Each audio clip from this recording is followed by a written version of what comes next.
नमस्कार दोस्तों। तो चलिए आज देखते हैं 1773 का रेगुलेटिंग एक्ट को तोड़ के रखते हैं, उसको आग लगाते हैं दोस्तों आज। तो चलिए शुरू करते हैं। इस अधिनियम का अत्यधिक संवैधानिक महत्व था। इस अधिनियम जो था वो संवैधानिक रूप से मान्य था। ठीक है दोस्तों।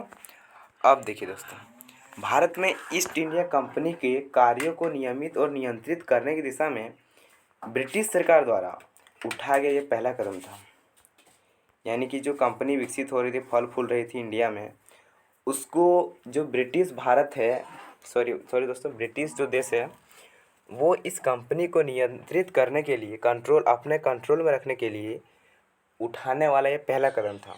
उसके बाद दोस्तों, इसकी तरफ पहली बार कंपनी के प्रशासनिक और राजनीतिक कार्यों को मान्यता मिली। यानी कि दोस्तों, जो कंपनी अब यहाँ पे राजनीतिक रूप से भी काम कर सकती है और ये क्या बोलते हैं, प्रशासनिक भी इसका सहयोग करेगी यहाँ पे। और इसके द्वारा सबसे इम्पोर्टेंट है कि भारत में केंद्रीय प्रशासन की नींव रखी गई। दोस्तों ये सबसे महत्वपूर्ण टॉपिक है। चलिए दोस्तों फिर आगे देखते हैं।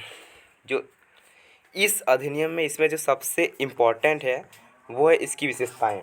तो इस अधिनियम की प्रमुख विशेषताएं जो यहाँ पे निम्नलिखित है दोस्तों। तो सबसे पहला काम, जो सबसे बड़ा काम हुआ था, इस अधिनियम द्वारा बंगाल के गवर्नर को बंगाल का गवर्नर जनरल पद नाम दिया गया और उसकी सहायता के लिए 4 सदस्यीय कार्यकारी परिषद का गठन किया गया। दोस्तों यहाँ पे क्या हुआ कि जो बंगाल का गवर्नर था उसको बंगाल का गवर्नर जनरल कहा जाने लगा और उसकी सहायता के लिए 4 सदस्यीय कार्यकारी परिषद का गठन भी किया गया था। दोस्तों अब देखिए दोस्तों, उल्लेखनीय है कि ऐसे पहले गवर्नर जनरल जो उस तरह के गवर्नर जनरल बनाए गए थे, उसमें से पहला जो थे वो गवर्नर लॉर्ड वॉरेन हेस्टिंग थे। दोस्तों लॉर्ड वॉरेन हेस्टिंग, ठीक है दोस्तों। अब इसके द्वारा मुंबई मद्रास के गवर्नर जो थे उसको बंगाल गवर्नर जनरल के अधीन कर दिया गया, और जबकि पहले सभी प्रेसिडेंट्स के गवर्नर एक दूसरे से अलग थे। तो सबसे बड़ा बात ये हुआ था कि जो मद्रास और बम्बई के गवर्नर जो थे उसको बंगाल के गवर्नर जनरल के अधीन कर दिया गया। ठीक है दोस्तों। तो चलिए दोस्तों आगे देखते हैं फिर क्या है कि इस अधिनियम के अंतर्गत ये जो दोस्तों है कलकत्ता का उच्चतम न्यायालय, इस अधिनियम के अंतर्गत 1774 ईस्वी में, ये 1774 ईस्वी में बना था।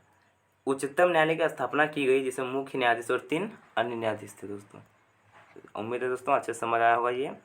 और उसकी चौथा विशेषता जो था, देखिए दोस्तों यहाँ पे पॉइंट वाइज आपको सारा मिल रहा है, आपको कॉपी में नोट डाउन कर लेना है। बिना नोट डाउन किए आप इसको पढ़िएगा तो आपको ऐसे याद हो जाएगा, बट लिख लीजिएगा तो बहुत अच्छा रहेगा। दोस्तों आप कहीं भी लिखिएगा इसको तो एक भी नंबर माइनस नहीं होगा। दोस्तों तो इसके तहत कंपनी के कर्मचारियों को निजी व्यापार करने और भारतीय लोगों से उपहार व रिश्वत लेना प्रतिबंधित कर दिया। होता था कि यहाँ के जो कर्मचारी थे वो भ्रष्टाचार करने लगे थे और निजी व्यापार करते थे, अपना ही प्राइवेट व्यापार कर लिए और भारतीय लोगों से उपहार ले लिया, किसी से रिश्वत भी ले लेते थे। तो इस पर क्या किया, वो 1773 का जो रेगुलेटिंग एक्ट आया था ब्रिटिश से, उसने इस पर बैन लगा दिया, प्रतिबंध कर दिया। और दोस्तों पांचवा जो था वो है, इस अधिनियम के द्वारा ब्रिटिश सरकार का कोर्ट ऑफ डायरेक्टर्स कंपनी की गवर्निंग बॉडी जो थी उसके माध्यम से कंपनी पर नियंत्रण सशक्त हो गया। दोस्तों बात यह है कि दोस्तों कि ये जो है सबसे बड़ा इम्पोर्टेंट टॉपिक ये है कि कोर्ट ऑफ डायरेक्टर्स इसी के माध्यम से उस पूरे कंपनी को नियंत्रित कर लेते थे। ठीक है दोस्तों। और नेक्स्ट जो है छठा में वो है कि इसने भारत में इसके राजस्व, नागरिक और सैन्य मामलों की जानकारी ब्रिटिश सरकार को देना आवश्यक कर दिया। दोस्तों उम्मीद है दोस्तों कि आपको ये समझ आई होगी और ये जो 1773 का रेगुलेटिंग एक्ट है आप अपने कॉपी में नोट कर लिए होंगे। ठीक है दोस्तों, मिलता है अगले वीडियो में इसके अगले एक्ट के बारे में। तब तक के लिए धन्यवाद।